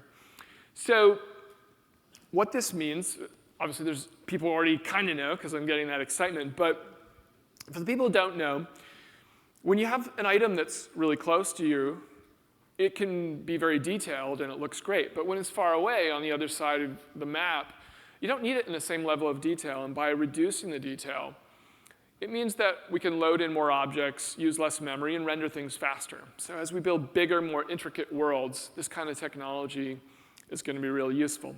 So we're going to build this in, and it's going to be automatic in the sense that you as a developer will just bring in your CSG, your mesh, and will automatically figure out the level of detail for it and render it appropriately. In the physics team, we're working on a new low-level solver. Solver is like that kernel core of the physics. So these scissor lifts are like the torture test for physics, for constraint-based physics, because it's so many joints that interact, and there's these loops and all this crazy stuff. So we're integrating this technology called LDL into our solver, and it makes our constraints much more solid, and it works better for high mass ratio issues and other things like that. So on the left is our current system. On the right is what we're going to be shipping. And this also has more flexibility, a little more forgiving with two joints that are just like slightly out of alignment. I don't know, has anyone ever built a door, put two hinges on it, and one of them's like just the tiniest fraction rotated? And then all of a sudden the door like explodes. I've done that. So in our new solver, that will be greatly reduced.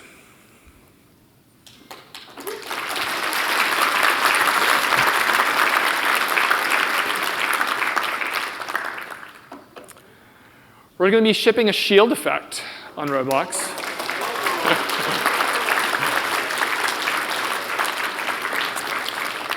Why is this different from a semi-transparent sphere? Well, it's all about the intersection with the geometry. It creates that feeling of a shield.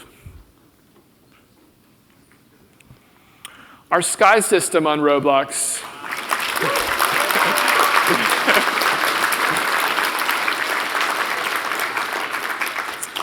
Our sky system has stayed very much the same for a long time, but it takes up a lot of the screen. It's really important. So we think, what's the Roblox path for making great new skies?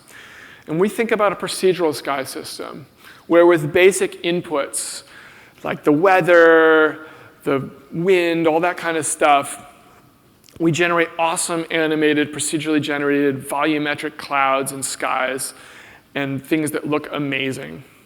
So this is very much in the research stage, but I'm optimistic we're going to have something awesome for you in the next 12 months.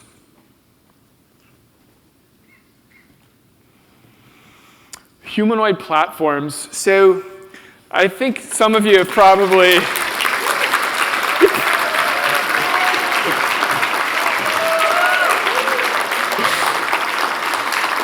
yeah, that tells me this was overdue. Somebody has probably had this experience of being on a boat like this before and seeing people kind of float off. Your own character was fine, but everyone else was like, hey, where'd you guys go? And then people are like, oh, I'm going to weld you to the deck, and then you're trying to walk, and it's terrible, right? So we figured out how to make movement relative to what you're standing on and make it look good for all the other people who are watching your character. So we're in the testing phase for this right now, so this is super exciting. It'll be coming really soon. Building onto our pathfinding system, we're going to make improvements to it, make it more powerful and more flexible. You can see on the left, there's a path, and when giant blocks come down and block your way, we can automatically retarget, so we have a path blocked event.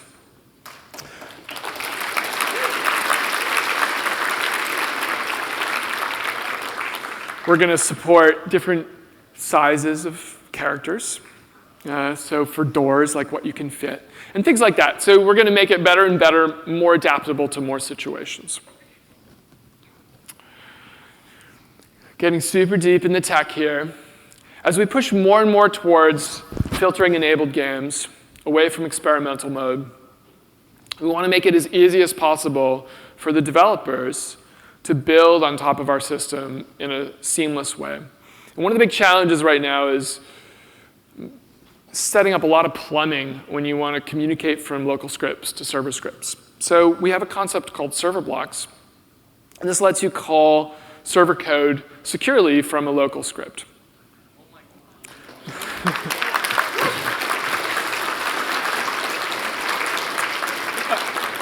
And so it's really a convenience thing. It'll make it easier to develop new filtering-enabled games, maybe easier to port old ones if necessary. And it'll even be a little bit more secure in terms of us being able to protect those communications. OK, and then finally, an update on Future is Bright.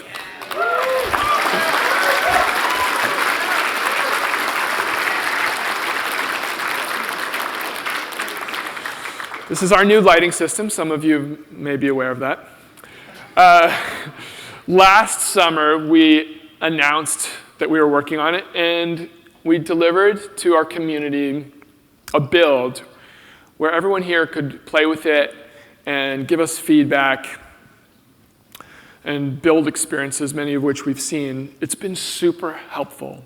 And through that process, we've gotten a ton of great feedback. We've learned a lot. We fixed a lot of bugs. We are now at the part where we're starting to ship this.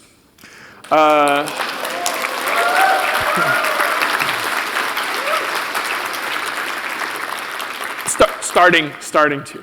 So this is the biggest project I've ever seen at Roblox in terms of an amazingly talented rendering team, a lot of people working on this for a long period of time. This is the biggest change. And I think it's absolutely worth it. What it brings to Roblox is just incredible. So we're going to be shipping this in 3 stages. And the first stage is what we call voxel improvements. Our old lighting engine is our voxel engine. That's going to continue to be supported. And what we're doing is bringing that a little bit closer to our Future is Bright lighting. The closer we bring the 2 engines, the easier it is to switch back and forth. So we're improving the voxels. We're doing things like making it so thin objects still cast shadows instead of light seeping through, which will just make every Roblox game look better. So we're going to be shipping that pretty soon. I'm targeting August. Don't hold me to that. Soon after will be the first stage of shadow maps. The Future is Bright lighting. That's going to be sun shadows. So the sun will cast the sharp shadows. And then by the end of the year, we'll have the full thing. So that's our schedule.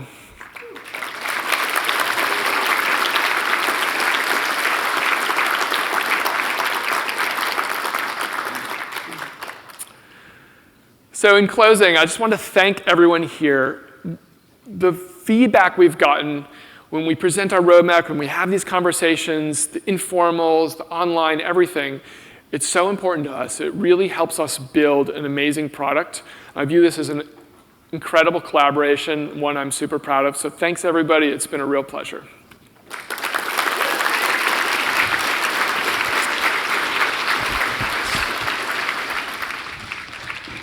Okay, everybody, we've got one more keynote presentation this morning before we break for lunch. So, without further ado, we're going to move this show right along. I am proud to announce one of the new members of our senior leadership team and leading the charge at our mission to conquer the world. Let's give a big round of applause for Mr. Chris Misner, everybody. Thank you. Think it came with stripes, but you ain't straight with the game. Walk it like I talk it. Walk it like I talk it. Walk it like I talk it. You're going to walk it like I talk it, right? I heard some people were breakdancing last night, so I'm very excited to see that later this afternoon. Don't do it on a full stomach, though, so wait till well after lunch. I'm super excited to be here at my first RDC. I thought I should start by telling a little bit about myself, since you guys shared in some of the earlier presentations. I've met some of you. I know there's a bunch of people here internationally, which is awesome, or speak multiple languages. I grew up, my mom was an immigrant to this country, and we spoke multiple languages in my house, and I've had the opportunity to live and work overseas. Most recently for Apple, where I spent 6 years in Asia, out of a total of 12 with them. And when I left Apple, I was looking around and I was thinking, I want that special feeling again. I want to find a place like that, like the way Apple was when I first joined. And what do I mean by that? I mean a place where the community cares more about building than consuming, a place where technology and creativity come together in unexpected ways and delightful ways. That place is Roblox. And that community is you guys. So I'm just super excited to be here and really grateful. So thank you very much.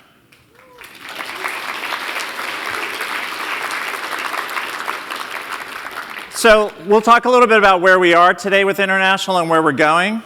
Let's start with an update on Spanish. First, you might say, why did we start with Spanish? Well, it's the #3 language on the internet, so it's big. And it's also, frankly, relatively easy. So it's good for us to walk first. Walk it, talk it, walk then run, right? That's what we're doing. And really, it's cut across the entire business of Roblox.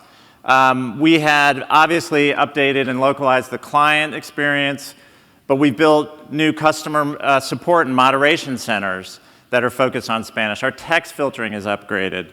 We've launched local pricing in most of the major Spanish-speaking countries, and even local payment types like in Mexico with OXXO. Obviously, marketing.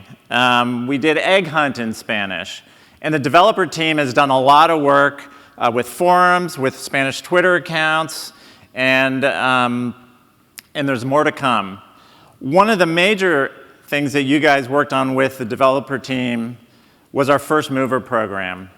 The goal of this was to create high-quality reference games to show people what it's like to do high-quality translation. So, look, not everybody who's on this list is in the room today, but if you are in the room, please stand up if your game is up on this board. That is awesome. Woo!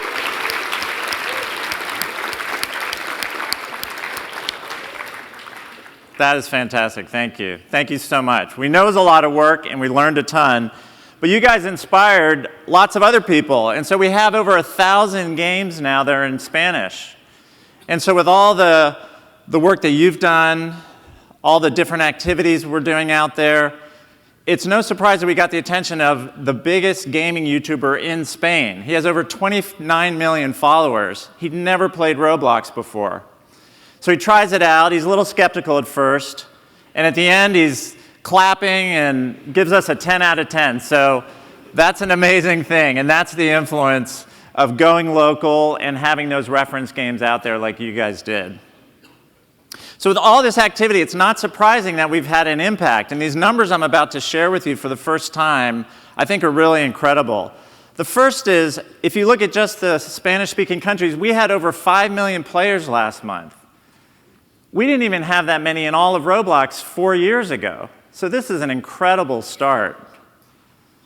Second thing is, over the past few months, over 100 million in Robux have been spent in these countries. Again, that is a phenomenal start, and there's more to come.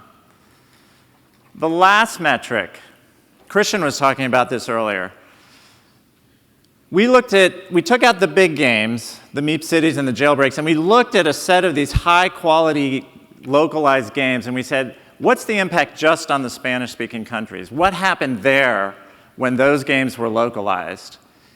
Engagement went up 2x. This should not actually be surprising. When you do a high-quality localization in Spanish, turns out Spanish players like that. They spend more time. They get more out of your game, right? It's just intuitive, but it's great to see the numbers behind it, too. Now let's talk about the rest of the world. Beyond Spanish, it is a huge opportunity. There's over 500 million kids under 15 who are connected to the internet that have never played Roblox. That's my job and your job to get all those kids into the platform, to teach them how to code, to let them have the great experience that we've all had. So that's a big world out beyond English and beyond Spanish-speaking countries. The second thing is they spend money. There's more gaming revenue. Christian said this as well. There's more gaming revenue outside of the US and Europe than there is in those regions. So it is a big, big, big opportunity out there. And I want to give you an analogy on this, which is international today is like mobile was just a few years ago. So this was the picture. I wasn't at RDC before, as I mentioned. This is my first one. But I've talked to a lot of people, and you guys have spent a lot of time on mobile in the past few years. But 3 years ago, less than 25% of the traffic on Roblox was from mobile. And so what were the conversations at RDC and in the forums? It was this. Hey, I got 5-to-1, my users are on desktop. And you know what? The mobile guys, they don't pay. I can do more with the canvas on desktop. And it's a real pain in the neck to optimize for mobile. So you know what? I'm sticking with desktop. So what happened? Well, a couple of you said, mobile's small, but it's growing. And maybe if I spend a little more time on it and make the experience better, then maybe people will play it more and spend more time. And maybe if they spend more time, they're going to spend more money. And even though it's a pain in the neck to do it right now, if I start now, I'm going to learn. And if I learn, I'll get better. And if I get better, well, I'll have an advantage. So that's where we are right now. International today is where mobile was just a few years ago. And today, some of you, the metrics have totally flipped. You're probably 75, 80% mobile. That's going to happen with international. So keep that analogy in mind. To support this huge opportunity that I've just described, I want to now talk about the countries we're going to and then also support for you. Let me start with the second piece, which is we've heard your feedback. It's been great. And again, we really appreciate everyone who has taken the effort and gone through these first iterations in Spanish. A couple of themes come out from your feedback. One is the tool is really difficult. It's hard. It's hard to get all your strings in one place. It's hard to maintain the translations on those strings. So we really understand that. We've heard that loud and clear. The second thing is, who do you go to get your games translated for that high quality experience? That's been a challenge. The third challenge is, well, how do I know how I'm doing? You're not getting reports that show you how you're doing in these countries or what the impact is, like I could show you what the impact is of your translations. So coming over the next few months, we're going to make a lot of steps to improve that. The great Roblox tradition of let's get going, let's iterate. That's what you do, that's what we do. So the first thing is we're going to start rolling out reports that show you how your game is doing in top countries. So key metrics in key countries. We're also going to publish a leaderboard so you can see for the top games how you stack up against other games in key countries. So those health reports that we're talking about, the international is going to be part of that. Second thing is in the community, the developer relations team, they're going to help qualify and identify folks that are playing your games, that are out there in the player community who have the skills to help you translate your games. Dave's vision that he laid out this morning of being able to crowdsource your games in a really easy way. And so it's not just a machine translation, but it's a real nuanced cultural translation. That's really important. So we want to start helping you do that. And the third thing is tools. Back to Dave's vision, push a button, and it's all magically done. We're a long way from that, but we're going to take a big step, and we're going to auto-scrape all your strings. We're going to have them available. We're going to make them easy to manage and easy to maintain those translations. So this is rolling out over the next few months. It's going to be super exciting. We want your feedback. We're going to continue to evolve it, but that's going to really help you and us take advantage of this opportunity together. But those aren't here yet. They're coming in a few months, over the next few months. But do not wait. Be that first mover. Start now. Start to learn. Start to build your relationships in the community for people who can help you. Start now. Be that first mover. So let me tell you now a little bit about the languages and countries we're going to as we start to unfold the opportunity. Dave mentioned some of this morning, that we are now in Brazilian Portuguese. Woo!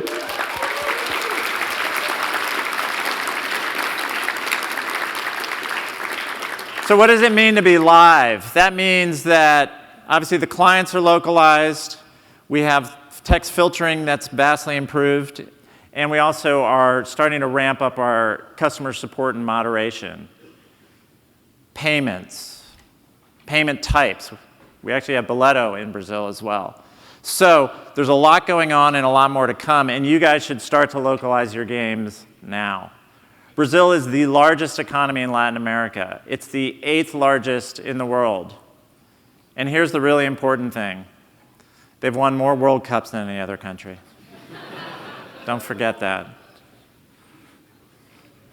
Oh, we want to talk about the World Cup some more? All right. Good.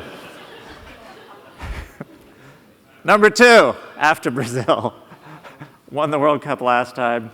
Kind of didn't do so well this time. But they are still the largest economy in Europe, 4th biggest in the world. It is a massive opportunity. So start now. Localize your game for Germany.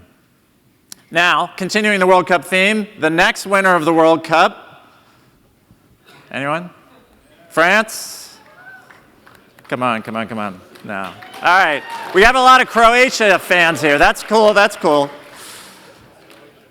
French. We are now available in French with Roblox. So not only, all right.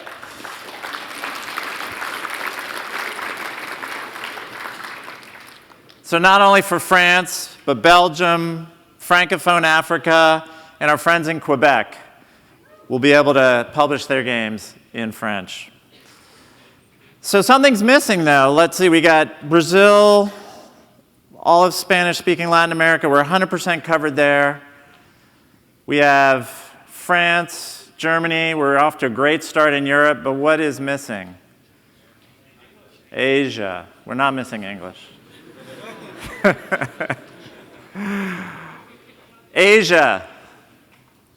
So I mentioned before, I spent a lot of time, I lived out in Asia for Apple and built the online stores across Asia Pacific, and then I ran it as the general manager there. And we used to talk about Asia as half the world. That's a big opportunity. And I don't have anything announced today, but I just want you to know we are thinking and working behind the scenes very seriously on this. We know you want to be there. We know there are so many players that want us to improve our performance there, that want us to really create the tools and the ability for lots of amazing games to come from Asia to the rest of the world, while your games go to Asia. So we're spending a lot of time on half the world. It's half the internet users, more than half. It's half of these connected kids I was talking about, under 15. And it's more than half of gaming revenue today is out there. So we are taking this very seriously. Stay tuned. We'll talk to you about this another day.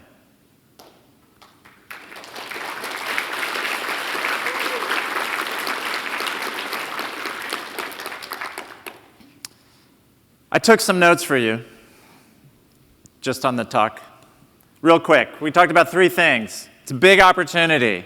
If you can remember 3 things, these are the 3 things. It's a big opportunity. Second thing is, start now.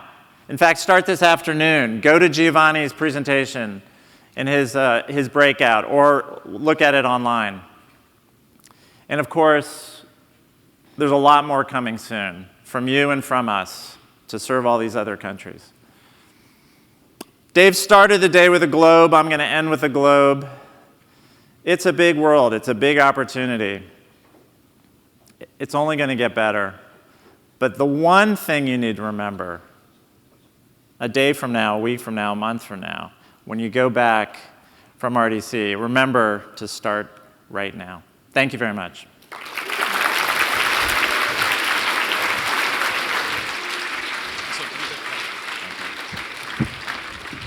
All right, Robloxians, that concludes this morning's keynote announcement. So, a couple quick things for me to tell you. But first off, I want to give one more big shout out to all of our keynote speakers in inverse order: Chris, Adam, Christian, Grace, and of course Dave. Can we all give one more big round of applause to them? Really awesome keynote speeches today. Now, I assume you folks are getting a little hungry, so the next step of the day is, of course, lunch. Let's find out how that's going to work, huh? Lunch will be served upstairs in the atrium. As many of you know, that's where you ate your last meal and where we had a party last night. So, you're going to get some food there. There will also be subject matter experts up there. Look for the folks in the blue shirt with a white and black sticker. Those folks are masters of many different subjects. The tables up there will also be labeled. Topics include everything from UI to Xbox, so if you've got an idea, ask that question. We'll also have some panels later to answer more of your burning questions. So, lunch served upstairs now for 1 hour. Stay upstairs. After this, we're going to have breakout sessions. We're going to announce it upstairs, but we're not returning to this room. So bring yourself with you. We'll be doing breakouts after this. All right, folks, enjoy lunch.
Tell me,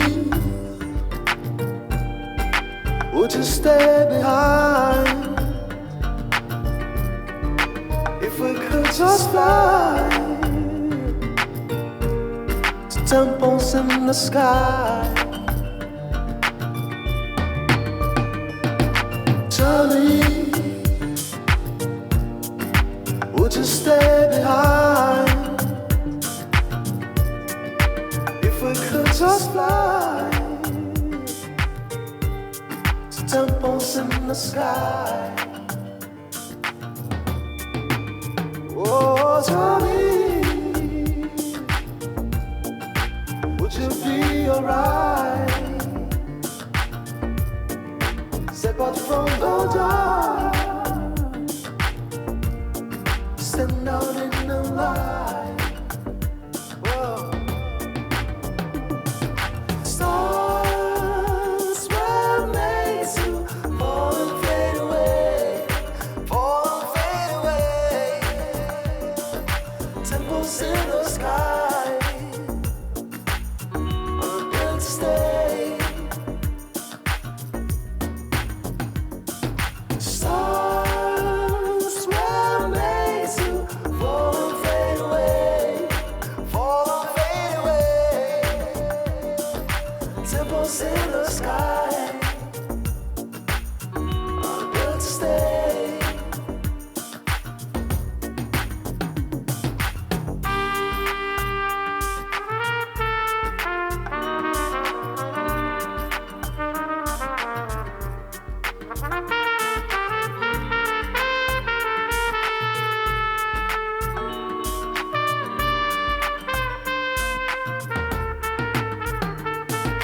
Tell me, would you stay behind if we could just fly to temples in the sky? Tell me, would you stay behind if you know that you could fly to temples in the sky? Whoa.